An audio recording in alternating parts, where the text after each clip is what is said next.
কম তেলে রান্না মানে কি স্বাধীন? একদমই না। আজকে বানাচ্ছি জিভে জল আনা রেস্তোরাঁ স্টাইলের মাশরুম মশালা। প্রথমে সবাইকে আমাদের চ্যানেলে স্বাগত। চলুন সোজা রেসিপিতে চলে যাই। প্রথমে কড়াইয়ে একদম সামান্য তেল গরম করে তাতে তেজপাতা এবং শুকনো লঙ্কা আর গোটা গরম মশলা ফোড়ন দিন। ফোড়নের সুন্দর একটা গন্ধ বেরোলে কেটে রাখা পেঁয়াজগুলো দিয়ে হালকা নাড়াচাড়া করুন। পেঁয়াজে অল্প নুন দিন। নুনটা এই কারণেই দেওয়া হয় যাতে পেঁয়াজটা তাড়াতাড়ি নরম হয়ে যায়। এরপর হালকা একটা বাদামি কালার হলে তার মধ্যে একে একে ধনে গুঁড়ো, জিরে গুঁড়ো, হলুদ গুঁড়ো, লঙ্কা গুঁড়ো দিয়ে ভালো করে নাড়াচাড়া করতে থাকবেন। আচ্ছা, এখানে একটা টিপস দিই।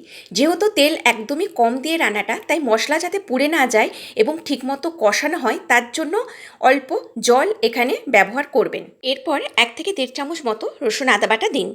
মশলা থেকে কাঁচা গন্ধ চলে গেলে ফ্যাটানো 1 থেকে 2 চামচ মতো টক দই মিশিয়ে ভালো করে আবার নাড়াচাড়া করে নেবেন। মশলাটার সাথে ভালো করে দইটা মিশিয়ে নিতে হবে। মাশরুমগুলোকে 2 টুকরো করে নিয়ে আপনারা চাইলে 4 টুকরো করতে পারেন যদি মাশরুম বড় হয়। সেগুলো দিয়ে মশলার সাথে ভালো করে মিশিয়ে নিয়ে 5 মিনিট মতো ঢাকা দিয়ে রান্না করুন যাতে মাশরুম নরম হয়ে নিজের থেকেই জল ছাড়ে। ঢাকনা খোলার পর ভালো করে আবার নাড়াচাড়া করে নেবেন। আবার ঢাকা দিয়ে মাশরুমটাকে 5 থেকে 7 মিনিটের জন্য রান্না করতে হবে।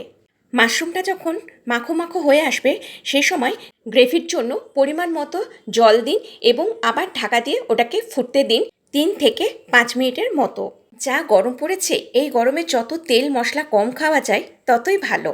যাই হোক, যখন দেখবেন মাশরুমটা সেদ্ধ হয়ে এসেছে বা গ্রেভিটা মাখো মাখো হয়ে এসেছে, তখন ওপর থেকে একটু কাসুরি মেথি আর গরম মশলার গুঁড়ো দিয়ে ভালো করে নাড়াচাড়া করে নিয়ে মাশরুমের সাথে মিশিয়ে নিন।